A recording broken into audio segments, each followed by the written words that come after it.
Hello friends, my name is Venkatesh Marke and welcome back to my channel. Friends, today we are diving into a topic that make you think twice before your big brand purchase. Let's start with Nike. Nike was founded in 1964 as Blue Ribbon Sports. It quickly grew to become one of the world's largest sportwear manufacturers. But with a great success came great scrutiny. In the 1990s, reports began to surface about Nike's use of sweatshops. These were factories with poor working conditions and the low wages.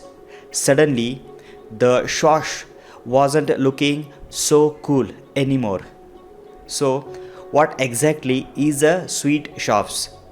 It's a factory where workers endure poor condition. This often includes long hours, low pay, and the unsafe environments. Many of Nike's factories in the developing countries fit this description. Workers in these factories face numerous challenges. They work long shifts, sometimes up to 16 hours a day. Pay was often below the local minimum wages, while safety standards were frequently ignored. Workers reported physically and verbally abuse from the supervisors. Let's look at some specific examples. In the late 1990s, reports reveal shocking conditions in the Vietnam's factories. Workers were exploited or exposed to toxic chemicals without a proper protection. They suffered from respiratory problems and the skin conditions. In Indonesia, workers reported being slapped and verbally abused. Well, they were forced to work overtime without extra pay. These stories spark outrages and lead to widespread protests. Well, the Nike's initial response was not great. They denied responsibility, saying they didn't own the factories. But public pressures continued to mount. Boycotts were organized, and the Nike's image took a serious hit. Finally, in 1998, Nike's CEO, Phil Knight, admitted they had a problem. He promised to make changes and improve conditions.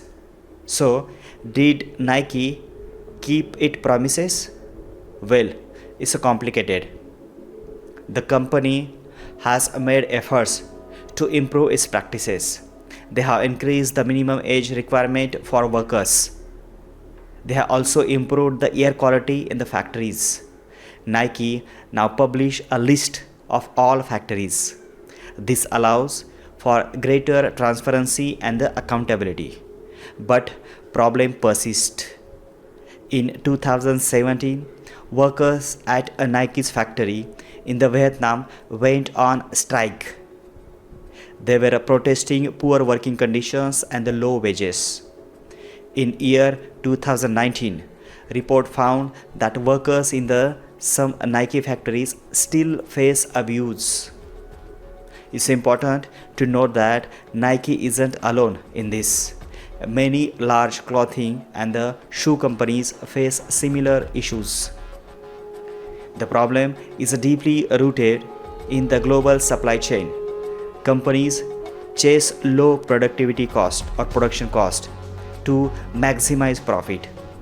This often comes at the expenses of workers and the rights of workers and the well-being.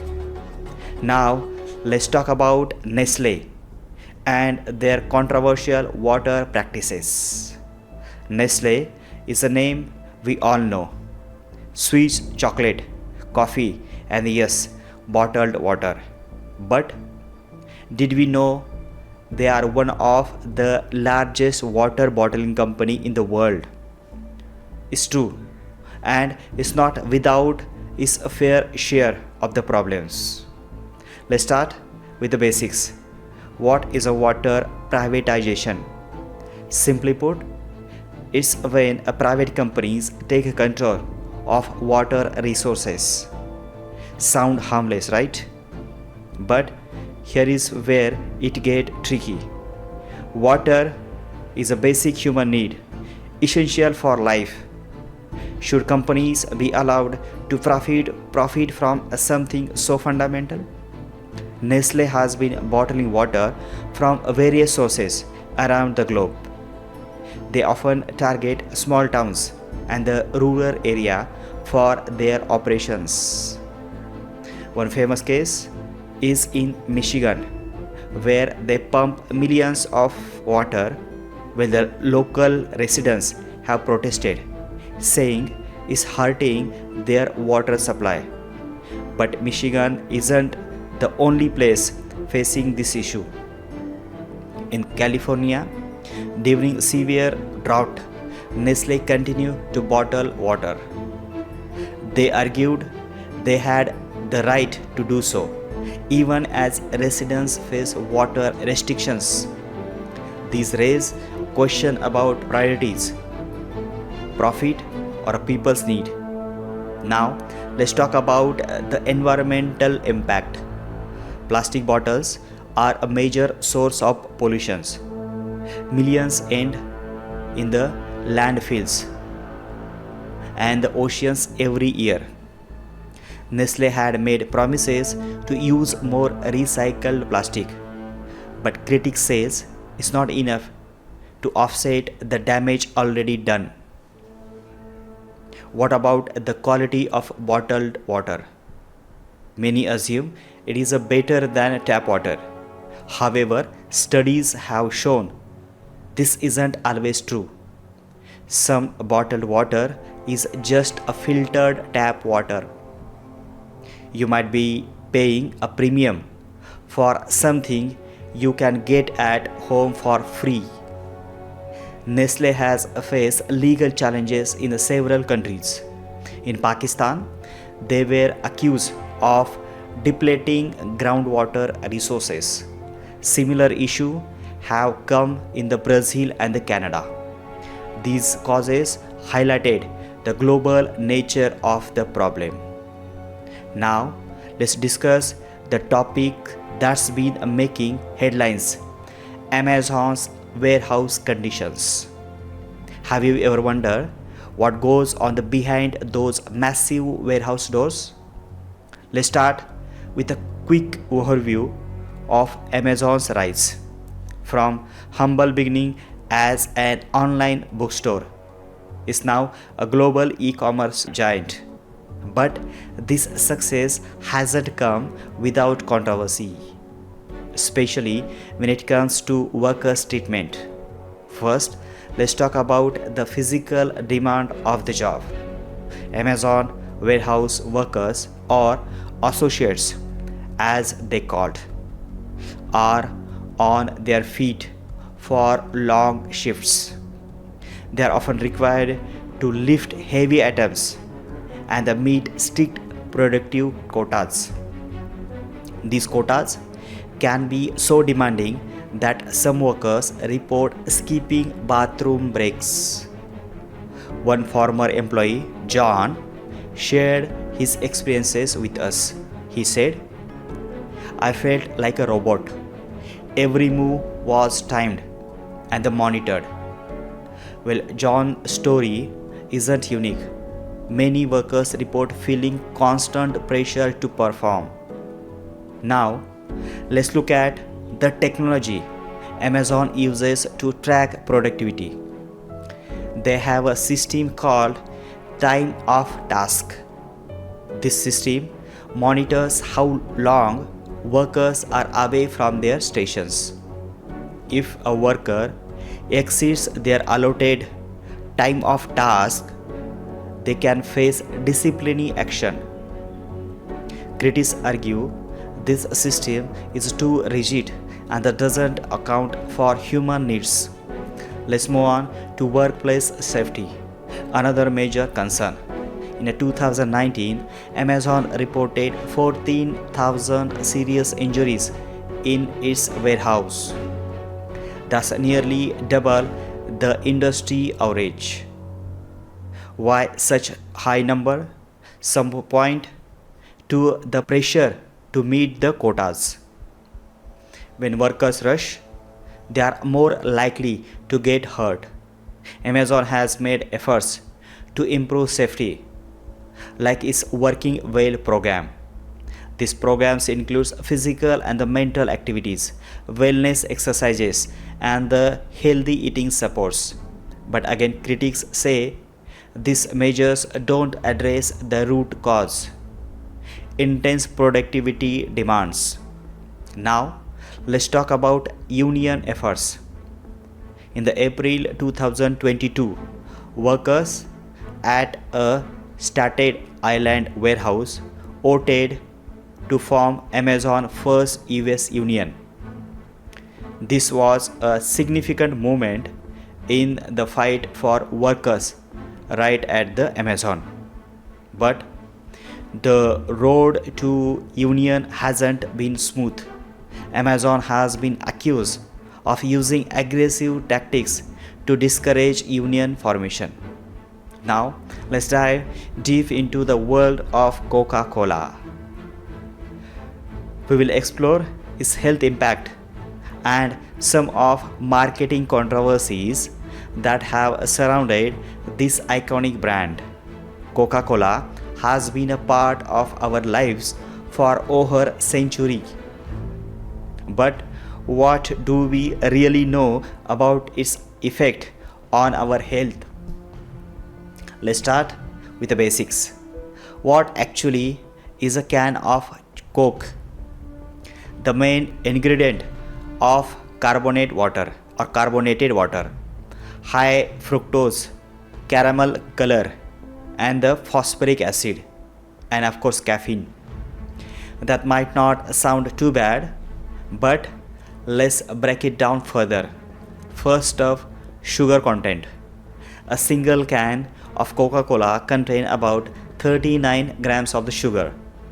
That's nearly 10 teaspoons. The American Heart Association recommends no more than 6 teaspoons of added sugar per day for women and 9 for men. One can of Coke already puts you over that limits. Now, what does all this sugar do to our bodies? When we drink Coke, our sugar levels spike rapidly.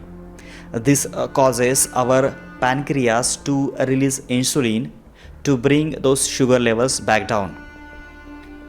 Over time, frequent sugar spike can lead to insulin resistance.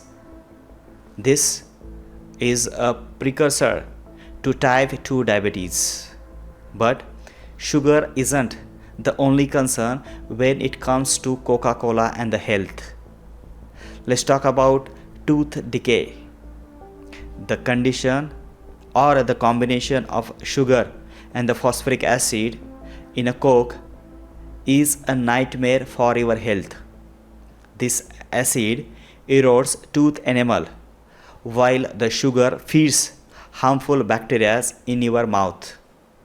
This double whammy can lead to cavities and other dental problems. Well, what about the caffeine in the Coca-Cola? A can contains about 34 milligram of the caffeine. That's not as much as a cup of coffee, but is enough to have an effect. Caffeine can increase alertness and provide a temporary energy boost. However, it can also lead to sleep problems if consumed late in the day. Some studies have linked regular soda consumption to an increased risk of obesity. This is partially due to the high sugar content, but also because liquid calories don't make up to feel as full as solid food. We might drink a can of Coke and still eat the same amount of the food we normally would. Now, let's shift gears and talk about some of Coca-Cola marketing controversies. The company has faced criticism for its advertising practices, especially those targeting children. In the past, Coca-Cola had vending machines in the many schools. This led to concern about promoting unhealthy drink to young people. Another controversy involves Coca-Cola's past marketing claims about the health benefit of its product. In the early 90s, Coca-Cola was marked as a health tonic. They claim it could cure headache, impotency, and even morphine addiction. Of course, these claims were baseless and eventually stopped. More recently, Coca-Cola has faced backlash for funding research that downplays the link between sugar drinks and the obesity. In the year 2015, the New York Times reported that Coca-Cola was funding scientists who argued that lack of exercise, not diet, was the main cause of the obesity epidemic. This led to accusations that his company was trying to shift blame away from its products. Coca-Cola has also been criticized for its environmental impact. The production and the distribution of the billions of plastic bottles have contributed to the global plastic pollution. The company has made commitment to increase recycling and use more recycled material. But some argue these efforts don't go far enough. Now, let's discuss the world of Walmart and its famous low prices. First thing first, let's talk about why Walmart prices are so low. It's not a magic, folks, it's a carefully crafted business strategy. Walmart uses its massive size and the buying power to negotiate rock bottom prices from suppliers.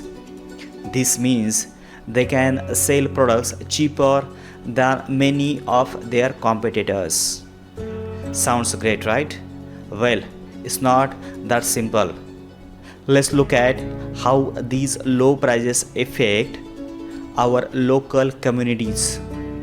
When a Walmart moves into town, it often outcompetes smaller local businesses, mom and the pop stores, family run hardware shops, and the local groceries often struggle to keep up.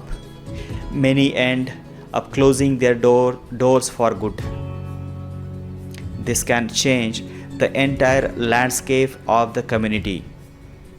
Main streets that were once bursting with a diverse shop became ghost towns. Local characters and the charm often replaced by a big box store on the outskirts of the town. Now let's shift gears and talk about the workers. Walmart is the largest private employer in the United States. That's a lot of people in those blue vests. But here is the thing, many of these jobs are low wage positions. A lot of Walmart employees struggle to make ends, even working full time. Some rely on the government assistance program to supplement their income. Walmart has faced criticism and the lawsuits over workers' treatment. These like unpaid overtime, gender discrimination, and the union busting have made headlines. The company has made efforts to improve, raising minimum wages and offering more benefits. But critics argue these changes don't go far enough. Let's look at a day in the life of typical Walmart workers. Meet Sarah, a single mom working as a cashier. She starts her shift at 7 a.m., scanning items and the greeting customers with a smile. Her feet ache from standing all day, but she can't afford to lose this job. Sarah worried about paying rent and putting food on the table for her kids. She is not alone. Many of her co-workers face similar struggle. Now, let's move to the world of McDonald's and its impact on the public health. First, let's talk about how McDonald's became such a giant in the fast food industry. It all started back in 1940s with a small restaurant in the California. The McDonald brothers, Richard and Maurice, had a simple idea: serve fast food. Little did they know is this concept would change the way we eat forever. But it wasn't until Ray Kroc came along that McDonald's took off.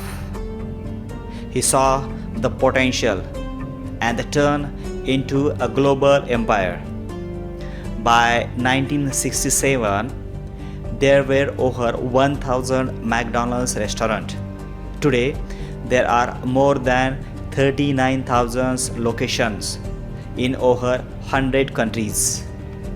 That's a lot of Big Macs. Now, let's look at what actually in those famous menu items. Take the Big Mac, for example. It got 2 all beef patties, special sauce, cheese, pickle, and onion on sesame seed bun. Sounds simple enough, right? But here is where it gets interesting. A single Big Mac contains about 540 calories. That's about a quarter of a daily recommended calories intake for an average adult. It also had 29 grams of fat and 1040 milligrams of the sodium. To put that in a perspective, that's almost half of the recommended daily sodium intake. And let's not forget about those famous fries. A medium serving of McDonald's fries has 320 calories and 16 grams of fat. They are delicious, sure, but they are also loaded with the salt and the oil. Now you might be thinking, well, everyone knows fast food isn't healthy. And you are right. But here is the thing: McDonald's isn't just an occasional treat for many peoples. It became a regular part of their diet. In fact, on any given day, McDonald's serves about 1% of the world population. That's 68 million customers every single day. When food with such high calories and the sodium content to consume regularly, it can lead to serious health issues. Let's talk about obesity, for instance. Well, studies have shown a strong link between regular fast food consumption and the weight gain.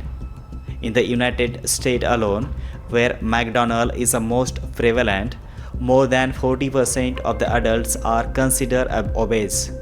This isn't just about appearance.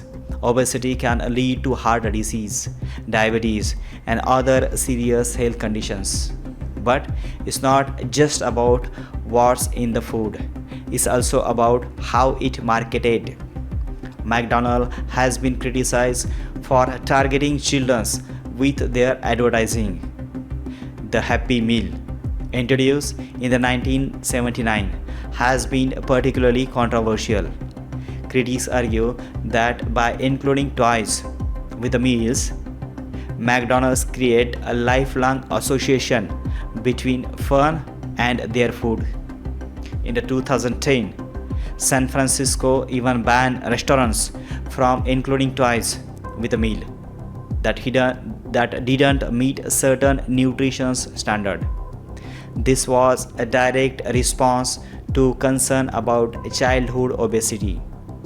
Now, let's move on to the world of Facebook, or should I say Meta, and its complicated relationship with our data. Facebook has become a part of our daily lives, connecting us with the friends and the family across the globe. But at what cost? Do we enjoy these connections? Let's start by looking at how Facebook collects our data. Every time you log in, Facebook is watching. It tracks your likes, your comments, and even a time you spend looking at specific post. But it doesn't stop there. Facebook also collects data from your devices, including your location, the type of phone you use, and even your battery level. Why does Facebook need all this information? The answer is simple: advertising. Facebook's business model relies heavily on targeted advertising. The more data they have about you, the more accurately they can predict what you might want to buy. This leads us to one of the biggest privacy concerns: data harvesting. Well, the data harvesting is a process of collecting large amount of the data from various sources. Well, the Facebook doesn't just use the data you directly provide on its platform. It also gathers information from third-party websites and the app that you use, Facebook's tool. Remember those logging with the Facebook button you see on other side? Yes, those are the data collection points too. Let's take a moment to consider the Cambridge Analytica scandal of 2018. This was a wake-up call for many Facebook users. Cambridge Analytica, a political consulting firm, harvested the personal data of millions of Facebook users without their consent. This data was then used for political advertising during the 2016 US presidential elections. The scandal revealed just how vulnerable our data is and how it can be used to influence our thoughts and the actions. But what about Facebook's privacy settings? Surely they protect us, right? Well, it's complicated. Facebook doesn't offer privacy settings, but there are often confusing and change frequently. Many users find it challenging to navigate these settings effectively.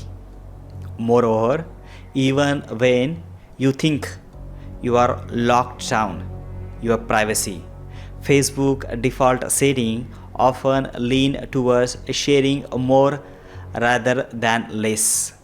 Let's talk about Facebook facial recognition technology.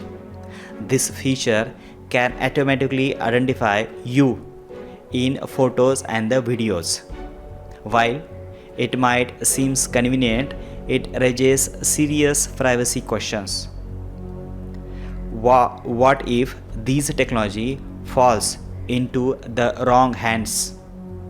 Or what if Facebook decided to share this data with the third parties? Another concerning aspect is Facebook tracking of non-users. Yes, you have heard it right. Even if you don't have a Facebook account, the company can still collect data about you through its partners and the advertisers. This practice, known as shadow profiling, has been the subject of much criticism and the legal scrutiny. Now, let's move to the world of fast fashion with a spotlight on H&M. Fast fashion has taken over the clothing industry in a recent decades. But what exactly is a fast fashion? Is the rapid production of the cheap, trendy clothes that move quickly from design to the store slaves. H&M is one of the biggest names in this game. They have built an empire by providing affordable, stylish clothing to the masses. But at what cost? Let's start with some numbers that might surprise you. H&M produces about 3 billion garments every year. That's roughly 400 atoms for every person on earth. The fashion industry as a whole is responsible for 10% of the global carbon emissions. That's more than international flights and the maritime shipping combined. Now, let's talk about water uses. It takes about 2,700 liters of the water to make one cotton t-shirt. That's enough water for one person to drink for 900 days. H&M is one of the largest users of the cotton in the world. Imagine the water footprint of their entire production line. But it's not just about water and the carbon emission. The chemical uses in the textile production are a major concern. Many of these chemicals are harmful to both human and the environment. They can cause serious health issues for factories or factory workers and pollute local water sources. Let's look at the life cycle of typical H&M garments. It starts in a cotton field, often in the countries like India and China. The cotton is harvested, processed, and turned into the fabric. This fabric is then dyed and treated with the various chemicals.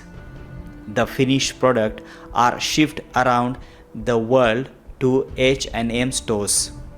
Customers buy the clothes, wear them a few times, and often discard them quickly. Many of these items end up in the landfills, where they can take hundreds of years to decompose. H&M has made efforts to address these issues. They have launched recycling program and the sustainable clothing lines. However, critics argue these initiatives are just a drop in the ocean compared to their overall impact. Now, let's dive into the world of Johnson & Johnson, a household name that's been in the spotlight for both good and the bad reasons. Johnson & Johnson, founded in year 1886, started as a family business making surgical dressings. Over the years, it grew into a multinational corporation known for baby products, pharmaceuticals, and the medical devices. But with a great success come great scrutiny, and Johnson & Johnson has faced its fair share of challenges. Let's start with their iconic products, baby powder. For decades, parents trusted this gentle powder to keep their babies comfortable and dry. However, in the recent year, concerns have been raised about the safety of talcs, the main ingredient in the powder. In the year 2018, The bombshell reports reveal that Johnson & Johnson knew for decades that their talc powder sometimes contains a small amount of asbestos. Asbestos, a known carcinogen, can cause serious health issues, including cancer. This revelation led to thousands of lawsuits from consumers who claim the product caused their ovarian cancer. Johnson & Johnson has consistently denied these claims, stating that their products are safe and do not cause cancer. However, in 2020, the company announced it would stop selling talc-based baby powder in the North America. They cited declining sales and the misinformation about the product safety as a reason for the decision. But the baby powder controversy is just one chapter in Johnson & Johnson legal saga. Let's look at some other notable causes. The hip implant scandal in 2010. Well, the Johnson & Johnson recalls its hip implants due to high failure rates. Patients reported pain, swelling, and the metal positioning from the devices. This led to $2.5 billion settlement in 2013, covering about 8,000 patients who had to have their implants removed or replaced. So friends, there you have it, the stories behind 10 of the world's biggest brands. Which one surprised you the most? Let us know in the comments below. If you enjoyed this video, please give it a thumbs up and share it with your friends. Don't forget to subscribe for more interesting content like this. Thank you for watching, and I will see you in the next video.